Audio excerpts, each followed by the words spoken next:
Hello विद्यार्थी मित्रों, ધોરણ 11 સાયન્સ કેમિસ્ટ્રી ચેપ્ટર નંબર 6 ઉષ્મા ગતિશાસ્ત્ર થર્મોડાયનેમિક્સ। હવે આ ચેપ્ટરમાં આજે આપણે ટોપિક આવ્યા છે કાર્ય એટલે વર્ક। અને તમારી કેમિસ્ટ્રીની બુકની અંદર એટલે આ ચેપ્ટરમાં જે ટોપિક છે એમાં આપણે ભણવાનું છે દબાણ કદ કાર્ય, જેને બીજા શબ્દોમાં કહેવામાં આવે છે યાંત્રિક કાર્ય। જો કાર્યના ઘણા પ્રકાર છે, યાંત્રિક કાર્ય, વિદ્યુત કાર્ય, ઘણા પ્રકારના કાર્ય હોય, પણ અહીંયા આપણે લોકોએ શું ભણવાનું છે? દબાણ કદ કાર્ય એટલે કે યાંત્રિક કાર્ય। ખાલી મિકેનિકલ વર્ક ઉપર જ તમારે આ ટોપિકમાં ફોકસ કરવાનું છે અને એને આપણે ડિટેલમાં હવે સમજીએ। જો સાંભળો, ધ્યાનથી જોજો। એનું કારણ છે કે બુકમાં પણ એવી રીતે શબ્દો આપેલા છે કે તમે વાંચવા જશો તો તમે કંટાળી જશો। એના કરતાં આપણે અહીંયા એને સિમ્પ્લિફાઈ કરીએ છીએ, સરળ બનાવવાનો હું મેક્સિમમ પ્રયત્ન કરું છું તમારા માટે। તો જરા ચેક કરી લેજો અને બહુ ધ્યાનથી તમને જે યોગ્ય લાગે એ વસ્તુની નોટ્સ બનાવી લેજો। જો સાંભળો, શું કરવાનું છે? સૌથી પહેલાં આપણે કાર્યને સમજીએ, બરાબર? એનું આપણે એક સમીકરણ બનાવીએ। કેવી રીતે બનશે? જો વિચારો કે હું શું કરું છું, તો કે હું એક પિસ્ટન અને સિલિન્ડરની અરેન્જમેન્ટ લઈ લઉં છું। આ છે સિલિન્ડર અને આ છે પિસ્ટન, બરાબર? અને એની અંદર ભરી દઉં છું ગેસ। શું ભરી દઉં છું? ગેસ, આદર્શ વાયુ ભરી દઉં છું। હવે આદર્શ વાયુનું અત્યારે શરૂઆતમાં જે કદ જે છે એ છે વીઆઈ જેટલું। કેટલું છે? વીઆઈ જેટલું। અને પછી હું શું કરું છું કે પછી હું આ પિસ્ટન ઉપર પી એક્સટર્નલ બહારથી શું લગાડું છું? પ્રેશર લગાવું છું। શું લગાવું છું? પ્રેશર। અને બહારથી દબાણ લગાવવાથી આ વાયુ જે ભરેલો છે એનું શું થશે? સંકોચન થશે। અને જે કદ જે છે એ ઘટીને પછી માનો કે પિસ્ટન પછી અહીંયા આગળ આવી જાય છે। સંકોચન કરવાથી પિસ્ટન ક્યાં આવી જાય છે? અહીંયા આવી જાય છે। અને પછી જે નવું જે કદ જે છે એ શું બની જાય છે? વીએફ જેટલું। એટલે અંતિમ કદ આ બની જાય છે, બરાબર? તો મેં શું કર્યું? મેં બહારથી દબાણ આપીને સિલિન્ડરની અંદર આ પિસ્ટન દ્વારા એક આદર્શ વાયુને વીઆઈ જેટલા શરૂઆતના કદ એટલે પ્રારંભિક કદથી દબાવ્યો અને એનું કદ ઘટાડીને કેટલું લઈ આવ્યો છું? વીએફ જેટલું મેં કદ કર્યું છે। હવે આ આખી પ્રક્રિયા દરમિયાન કેટલું કાર્ય થયું, જો મારે એ જાણવું હોય તો કેવી રીતે જણાય? તો જો આના માટે આપણે 9મા અને 10મા ધોરણનો એક સિમ્પલ કોન્સેપ્ટ આપણે યુઝ કરીશું, જે આપણે જાણીએ જ છે કે કાર્ય શોધવું હોય તો કાર્ય મળે છે બળ ગુણ્યા સ્થાનાંતરથી મળે છે, બરાબર? હવે માનો કે આ પ્રક્રિયા દરમિયાન પિસ્ટન જે છે અહીંયાથી અહીંયા સુધી એલ જેટલું સ્થાનાંતર કરે છે, એલ જેટલું અંતર ખસે છે, તો સ્થાનાંતરની જગ્યા પર મારે શું મૂકી દેવાનું આવશે? એલ, બરાબર? અને આ બળ કયું? તો ધ્યાનથી જો, શું આપી રહ્યા છે? આપણે દબાણ આપી રહ્યા છે। અને આપણે જાણીએ છીએ કે દબાણ એટલે પ્રેશર બરાબર ફોર્સ પર એરિયા। તો પિસ્ટન દ્વારા લાગતો ફોર્સ મારે જાણવો હોય એટલે બળ મારે જાણવું હોય તો બળ બરાબર પી એક્સટર્નલ ઇન્ટુ એરિયા, આ રીતે બનશે। એટલે પિસ્ટન દ્વારા લગાવાતું બળ એ આ પ્રમાણે બનશે। બસ આ જ બળને હું અહીંયા મૂકી દઉં છું, જો પી એક્સટર્નલ ઇન્ટુ એરિયા, બરાબર? હજી એક વસ્તુ સમજાવું। જો આપણે જાણીએ છીએ કે કદ બરાબર લંબાઈ ગુણ્યા પહોળાઈ ગુણ્યા ઊંચાઈ, બરાબર? હવે જો પહોળાઈ ગુણ્યા ઊંચાઈ કરવાથી તમને શું મળી શકે? ક્ષેત્રફળ મળી શકે। અને આ લંબાઈ એટલે તમે કદનું સૂત્ર કદ બરાબર લંબાઈ ગુણ્યા એરિયા, આ પણ તો કરી શકો। તો આ જગ્યા પર આ એરિયા અને લંબાઈ જે છે એનો ગુણાકાર જે છે એની જગ્યા પર હું શું લખીશ? કદમાં થતો ફેરફાર। તમે કહેશો કે સર ખાલી વી કેમ ના લખ્યું, કેમ ડેલ્ટા વી લખ્યું? જો આ પ્રક્રિયા દરમિયાન શું થઈ રહ્યું છે? આ પ્રક્રિયા દરમિયાન શરૂઆતનું કદ વીઆઈ, અંતિમ કદ વીએફ, અને જ્યારે પિસ્ટન અહીંયાથી અહીંયા આવે છે ત્યારે શું થઈ રહ્યું છે? એ કદ કેટલું મળશે તમને? વીએફ માઇનસ વીઆઈ જેટલું જ મળશે। એ અહીંયા વચ્ચેનું કેટલું કદ ખસ્યું, બરાબર? એ તમને કેટલું મળશે? VF minus Vi. એટલા માટે મેં ત્યાં આગળ શું લખ્યું છે? ડેલ્ટા વી લખ્યું છે। અને એનું મૂલ્ય આપણે પહેલાં આ રીતે લખીએ। જો કેટલું કદ, તો કે અંતિમ કદ માઇનસ પ્રારંભિક કદ જેટલું। આપણે એને બીજી રીતે લખવું હોય તો પી એક્સટર્નલ ડેલ્ટા વી તરીકે પણ લખી શકાય, કૌંસ કરવાની કોઈ જરૂર નથી। હવે આમાં થોડું વિચારો। શું વિચારવાનું છે? કે જ્યારે મેં આ દબાણ આપ્યું દબાણ જ્યારે નહોતું આપ્યું ત્યારે શરૂઆતનું જે કદ હતું તે અને દબાણ આપ્યા પછી જે અંતિમ કદ બન્યું તે, બોલો એમાંથી સૌથી વધારે અને સૌથી ઓછું કોણ હશે? એમાંથી કોણ વધારે હશે ને કોણ ઓછું હશે? તો જોઈને જ ખબર પડે છે કે શરૂઆતમાં ગેસનું કદ એટલે શરૂઆતમાં વાયુનું કદ કેવું હતું? વધારે હતું. પછી મેં દબાણ આપ્યું તો કદ શું થયું? ઘટ્યું. બરાબર. એટલે વીએફનું જે મૂલ્ય જે છે એ નાનું મૂલ્ય હશે અને વીઆઈનું જે મૂલ્ય જે છે કેવું હશે? મોટું હશે. હવે તમે નાનામાંથી મોટું માઇનસ કરો તો જવાબ શું આવે? ઋણ આવે. એટલે આ જગ્યા પર પછી P external minus delta V. હવે ધ્યાનથી જુઓ, minus P external delta V. આ તમે શું બનાવ્યું? કાર્યનું એ સૂત્ર બનાવ્યું જે સૂત્ર તમારી બુકમાં આપેલું છે. હવે એના પછી શું કે ભાઈ આ પ્રક્રિયા તો આપણે કેવી રીતે કરી? તો કે આ પ્રક્રિયામાં તો આપણે અહીંયા આગળ એક કોન્સ્ટન્ટ પ્રેશર એટલે ફિક્સ દબાણ આપ્યું છે, ઉપરથી અચળ દબાણ આપ્યું છે. હવે માનો કે હું અહીંયાથી અહીંયા સુધી કદને લઈ જવા માટે માનો વચ્ચે વચ્ચે દબાણ બદલાતું રહેતું હોય એટલે દબાણ અચળ ના હોય તો શું થાય? હવે દબાણ અચળ ના હોય તો કોઈ વાંધો નહીં. તો તમારે શું કરવાનું? આ પ્રોસેસ જે છે એના નાના નાના નાના ટુકડાઓ પર આ ગણતરી કરવાની. આ પ્રોસેસના નાના નાના ટુકડાઓ પર આ ગણતરી કરવાની કે ભાઈ શરૂઆતમાં માનો કે એક P1 જેટલું દબાણ હતું શરૂઆતમાં.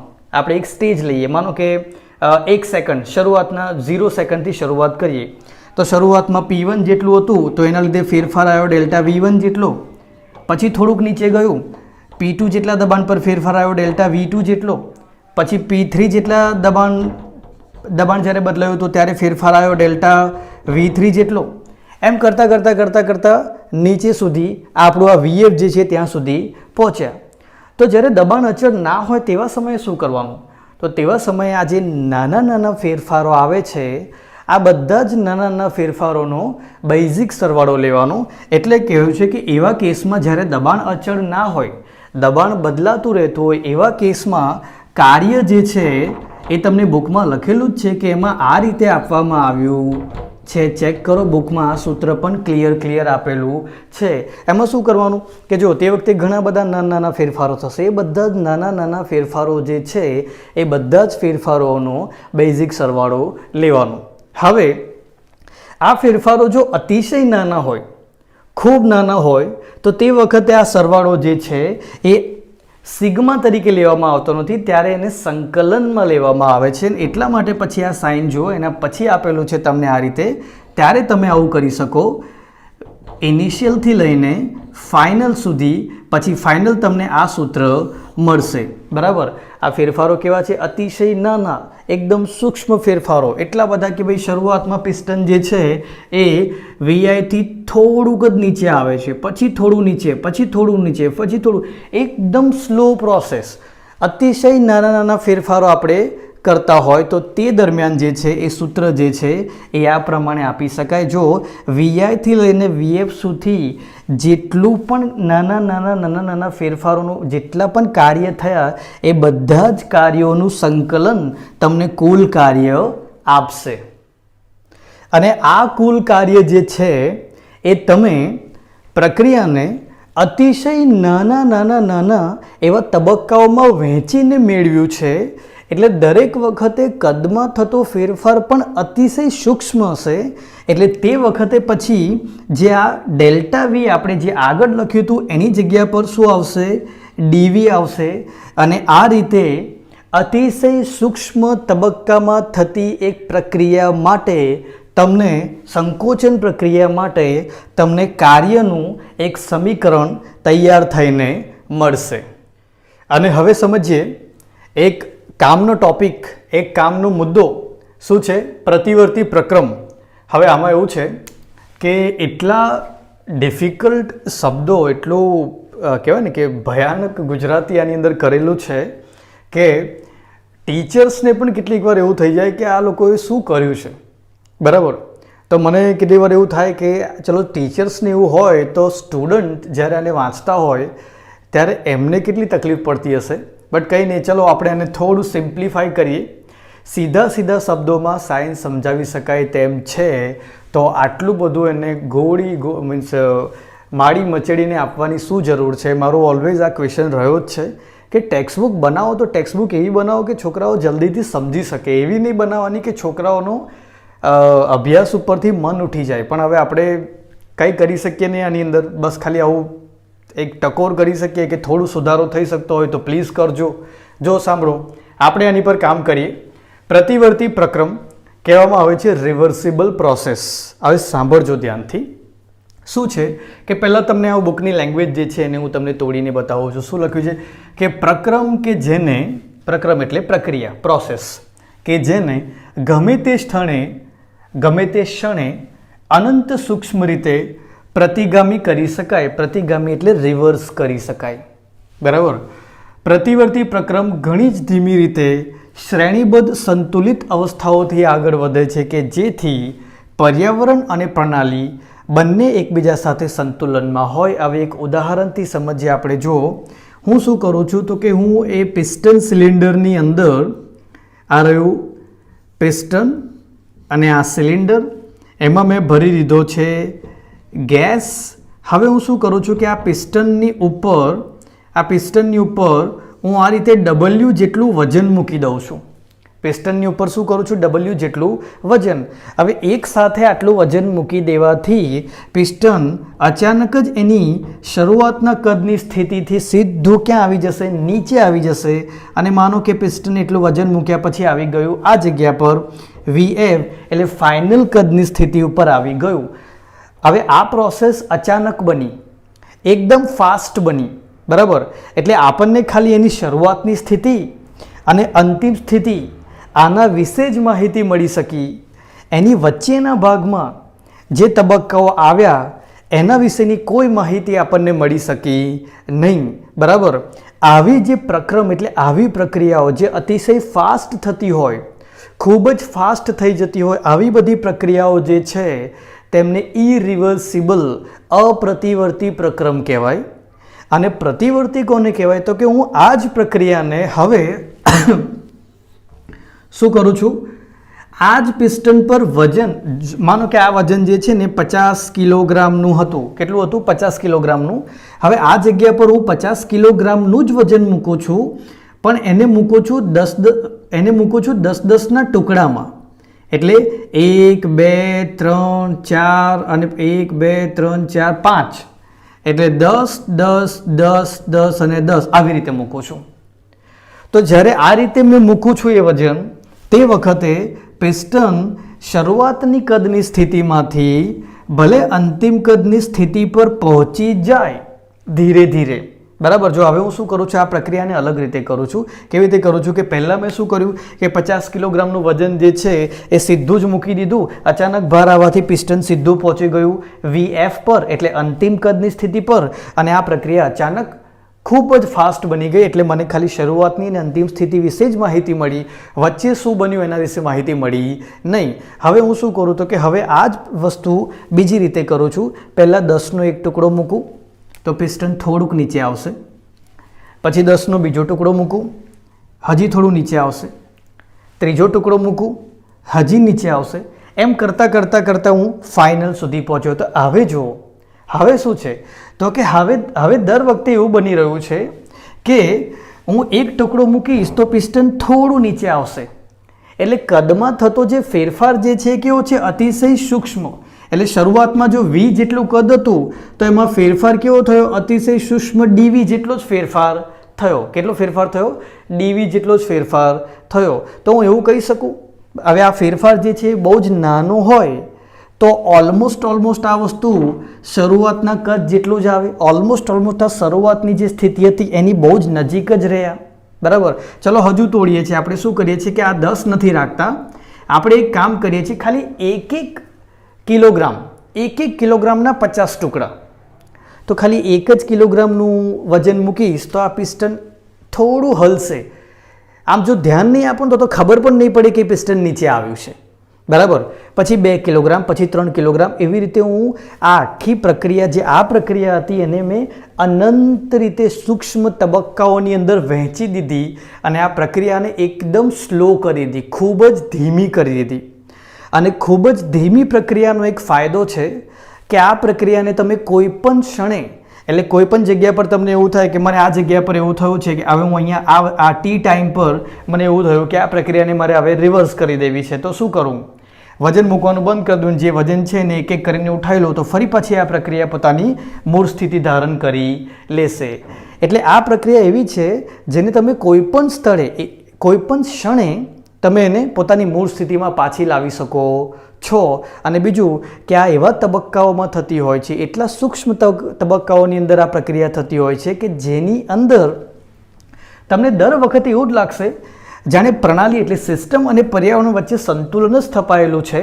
બરાબર, બહુ ખાસ મોટા ફેરફારો આવતા નથી. સમજાવું જો, 1 કિલોગ્રામનું વજન મૂકીશ, થોડું પિસ્ટન જે પહેલાંની કન્ડિશન હશે એમાં બહુ ખાસ ફરક પડ્યો નહીં હોય, પહેલાં જેવી જ કન્ડિશન. પછી બીજું મૂકીશ તો ફરી પાછું થોડુંક નીચે આવ્યું હશે, બહુ ખાસ ફરક પડ્યો હોય નહીં. એટલે દર વખતે તમને એવું જ લાગે કે જાણે પર્યાવરણ અને પ્રણાલી વચ્ચે સંતુલન જળવાયેલું છે. બહુ ડ્રાસ્ટિક ચેન્જ એટલે અચાનક બહુ ચેન્જીસ આવતા નથી. આવી પ્રક્રિયાઓ, અતિશય સૂક્ષ્મ પ્રક્રિયાઓ જેને ઘણા બધા તબક્કાઓમાં વહેંચેલી છે, આવી પ્રક્રિયાઓ જે છે એ કહેવામાં આવે છે પ્રતિવર્તી પ્રક્રમ, રિવર્સિબલ પ્રોસેસ. અને રિવર્સિબલ એટલા માટે કહેવામાં આવે છે કે તમે આ તબક્કાઓ દરમિયાન એટલે અનંત સૂક્ષ્મ તબક્કાઓ દરમિયાન તમે ગમે તે કોઈ એક જગ્યા પરથી તમે પાછું એને ઓરિજિનલ સ્થિતિમાં લાવી શકો છો. બરાબર, મૂળ સ્થિતિમાં પાછા જઈ શકો છો. જ્યારે આ જે પહેલા નંબરની જે મેં તમને બતાવી એમાં એવું બનતું નથી. એમાં તમે વજન મૂકો એટલે સીધું ફાઇનલ, પછી તમને એની વચ્ચે ઈચ્છા થાય કે લાવો પેલું પકડી લો અને ઉપર લાવો, એવું બનતું નથી. એટલે અતિશય ફાસ્ટ, ઝડપી એ બધી અપ્રતિવર્તી કહેવાય. અને અતિશય નાના નાના તબક્કાઓમાં વહેંચાયેલી અને ખૂબ જ ધીમી પ્રક્રિયાઓ જે છે એ બધી જે છે એ પ્રતિવર્તી પ્રક્રમ, અને એને કહેવામાં આવે છે રિવર્સિબલ પ્રોસેસ. આ રીતે તમને આપેલું છે. સાથે સાથે હવે આપણે લોકોએ રિવર્સિબલ પ્રોસેસ જે છે એનું આપણે શું બનાવવાનું છે? એની અંદર થતા કાર્યનું સમીકરણ બનાવવાનું છે. એની ઉપર થતા કાર્યનું આપણે શું બનાવવાનું છે? એક સૂત્ર સાબિત કરવાનું છે. પણ એની પહેલાં તમને એક વસ્તુ સમજાવી દઉં, એને ધ્યાન આપો. જો, 2 પ્રક્રિયાઓ આપણે સમજી લઈએ. એક પ્રક્રિયા સમજીએ સંકોચન અને બીજી આપણે સમજીએ વિસ્તરણ. આ તમારે સમજવું જરૂરી છે કેમ કે એની આગળના મુદ્દામાં જ કવર કરી દેવાનો હતો, પણ અત્યારે કવર કરી દઉં છું. ચેક કરી લો. જો શું થાય તો કે માનો કે અહીંયા આગળ આ રીતે સિલિન્ડરમાં એક ગેસ ભરેલો છે અને એને પિસ્ટનથી હું બહારથી પી એક્સટર્નલ જેટલું દબાણ આપીને દબાવવાનો ટ્રાય કરું છું. તો તમે ચેક કરો કે શું થવાનું. સંકોચન વખતે દબાણમાં વધારો થવાનો, તો હું આવું લખી શકું કે પી એક્સટર્નલ બરાબર જે અંદર પહેલાં હતું તે એટલે ઇન્ટરનલ પ્રેશર પ્લસ આપણે દબાવ્યું એટલે એની અંદર થોડો કેટલો વધારો થયો? ડીપી જેટલો વધારો થયો. એટલે સંકોચન પ્રક્રિયા માટે આ બનશે. જ્યારે વિસ્તરણની પ્રક્રિયામાં શું થાય? વિસ્તરણની અંદર હવે પિસ્ટન ઉપરની તરફ જશે, ગેસ જે છે ખુલશે. બરાબર, ગેસ શું થશે? ખુલશે. દબાણમાં શું થશે? ઘટાડો થશે. એટલે આપણે આના માટે એવું કહી શકીએ કે બહારનું દબાણ બરાબર અંદરના દબાણમાં થતો ઘટાડો થઈ જશે, ઇન્ટરનલ માઇનસ ડીપી જેટલો ઘટાડો. હે ને? વિસ્તરણમાં શું થાય? દબાણમાં ધીરે ધીરે ઘટાડો થાય. સંકોચનમાં શું થાય? દબાણમાં ધીરે ધીરે વધારો થાય. અને એટલા માટે આ બંને વસ્તુ તમે યાદ રાખજો. અને એટલા માટે કેટલીક વાર એવું લખવામાં આવે છે, આ બંનેને સાથે લખી દેવું હોય તો શું લખવામાં આવે છે કે પી એક્સટર્નલ બરાબર પી ઇન્ટરનલ એટલે અંદરનું જે દબાણ હતું તે પ્લસ ઓર માઇનસ ડીપી.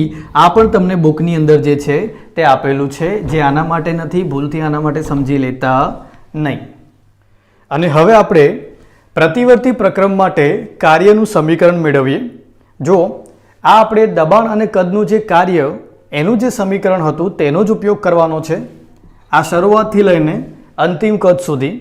હવે આ આપણે પ્રતિવર્તી પ્રક્રમ માટે કરીએ છીએ એટલે અહીંયા આગળ આવી જશે રિવર્સિબલ. બરાબર. અને હવે જો ધ્યાનથી આપણે જાણીએ છીએ કે બાહ્ય દબાણ અને આંતરિક દબાણ જે છે એમની વચ્ચેના સંબંધો. બરાબર, હમણાં જ મેં તમને લોકોને સંકોચન અને વિસ્તરણ બંનેમાં સમજાવ્યું કે બાહ્ય દબાણ અને આંતરિક દબાણ એ બંને વચ્ચે આપણે શું કરી શકીએ? આ પ્રમાણે લખી શકીએ. શું? Internal plus or minus DP. હું આ રીતે લખી શકું. આ બંને માટે છે. જો, સંકોચન હશે તો પ્લસ રહેશે, વિસ્તરણ હશે તો માઇનસ. બસ આ જ કામ આપણે કરવાનું છે. આ વસ્તુને અહીંયા આગળ મૂકું છું. જો ચેક કરો તો શું થશે? માઇનસ ઇન્ટિગ્રેશન વીઆઈથી લઈને વીએફ અહીંયા આગળ મૂકી દઉં છું P internal plus or minus DP, અહીંયા કરી દઉં છું ડીવી, પ્લસ ઓર માઇનસ બંને માટે લાગુ પાડી શકાય એટલા માટે. હવે આ પ્રક્રિયા જે છે તે રિવર્સિબલ પ્રક્રિયા છે, પ્રતિવર્તી પ્રક્રમ છે. હમણાં જ આપણે જોયું ખૂબ જ ધીમી પ્રક્રિયા હોય છે અને ઘણા બધા તબક્કાઓની અંદર વહેંચાયેલી હોય છે.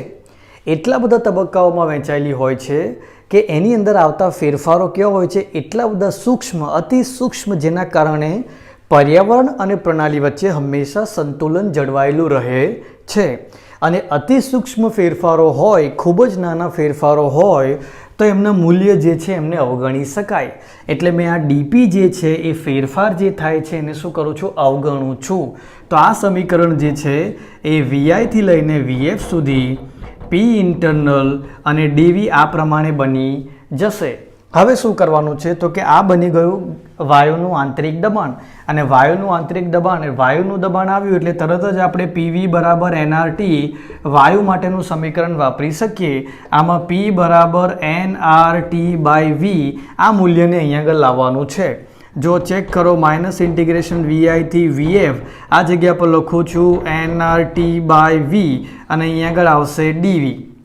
હવે જેટલા અહીંયા આ બાજુ ચેક કર, હવે આ બાજુ જોજો બધા, જો એનઆરટી અને માઇનસ એને બહાર કાઢી લઉં છું, આ બાજુ અહીંયા કરી દઉં છું ઇન્ટિગ્રેશન વીઆઈથી લઈને વીએફ સુધી, ડીવી બચ્યું અને અહીંયા બચ્યું વી. હવે યાદ રાખજો 1/v ડીવી એનું ઇન્ટિગ્રેશન જે છે શું થતું હોય છે, નેચરલ લોગ વી. આ ગોગવાનો ટોપિક છે, જે લોકો બાયોલોજી કરે છે એમને તો ગોગવું જ પડશે, કોઈ ઓપ્શન નથી, બરાબર. હા, બેસિક મેથ્સ સારું હોવું જોઈએ, બરાબર. પણ આ શું કરવાનું કે હવે તમે એના માટે જો ના ટાઈમ કાઢ્યો હોય, ખરેખર આ શીખવાનો સમય ક્યારે છે, 11મું ધોરણ શરૂ થતાના 15 દિવસ પહેલાં. પણ હવે સમજવાનું કે માનો કે અત્યારે ઘણા આગળ વધી ગયા છે અને એ સમય નથી મળી રહ્યો.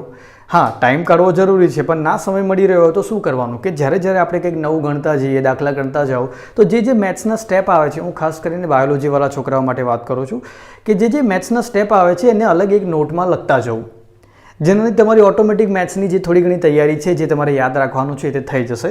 અને રહી વાત મેથ્સ ગ્રુપના સ્ટુડન્ટ, જે લોકો JEEની એક્ઝામ માટે તૈયારી કરી રહ્યા છે, એ લોકોને તો આ વસ્તુ કરવાનું છે જ આગળ જતાં. એટલે હાલ પૂરતું યાદ રાખશો તો તમને 12 સાયન્સની અંદર જ્યારે આ ટોપિક આવશે ત્યારે આના વિશેનું ડિટેલ સમજ પડી જશે. હું કોની વાત કરી રહ્યો છું, ઇન્ટિગ્રેશનની વાત કરી રહ્યો છું. જો સાંભળો, હું અહીંયા ડાયરેક્ટ સ્ટેપ મૂકી રહ્યો છું અત્યારે કે માઇનસ એનઆરટી, આનું ઇન્ટિગ્રેશન બનશે નેચરલ લોગ વી. હવે ઇન્ટિગ્રેશનમાં આપણે કરવું પડે વીઆઈ અને વીએફ આ રીતે. હવે ધ્યાનથી જુઓ, માઇનસ એનઆરટી હજી પણ મેથ્સનું સ્ટેપ છે. પહેલાં અપર લિમિટ મુકાય, પછી લોઅર લિમિટ, પહેલાં ઉપરની લિમિટ મુકાય, પછી નીચેની લિમિટ. એટલે મૂકું છું, જો natural log VF minus natural log Vi આ રીતે બનશે. એના પછી ચેક કરો, એનઆરટી માઇનસ તો ખરું જ, બરાબર. હવે લોગમાં જ્યારે માઇનસ હોય, લોગમાં બાદ બાકી હોય તો શું થાય, ભાગાકાર વીએફ વીઆઈ. હવે નેચરલ લોગને સાદા લોગમાં ફેરવવો હોય તો આગળ શું આવે, -2.303 NRT log VF by VI. તો આ જે આપણે બનાવ્યું તે પ્રતિવર્તી પ્રક્રમ માટે, એટલે રિવર્સિબલ પ્રક્રિયા માટે કાર્યનું સમીકરણ. અને બીજું એક વસ્તુ તમને કહું કે જો તમારી સ્કૂલની જે એક્ઝામ છે એમાં તો કદાચ કોઈ સર આને થિયરી તરીકે પૂછવું હોય તો સાબિતી પૂછી પણ શકે, પણ હું જે કહું છું એ શું છે કે આ સમીકરણ તમને ઘણા બધા MCQ સોલ્વ કરવામાં પણ કામ લાગશે. એટલે આની પર બરાબર ફોકસ કરજો. જો થોડું વધારે મોટું લખી દઉં છું, આ કેવી રીતે બનાવ્યું છે, W બરાબર -2.303 એનઆરટી, પછી આવશે લોગ વીએફ બાય વીઆઈ. આ જે સમીકરણ જે છે રિવર્સિબલ પ્રક્રિયા માટેનું સમીકરણ આપણે બનાવ્યું.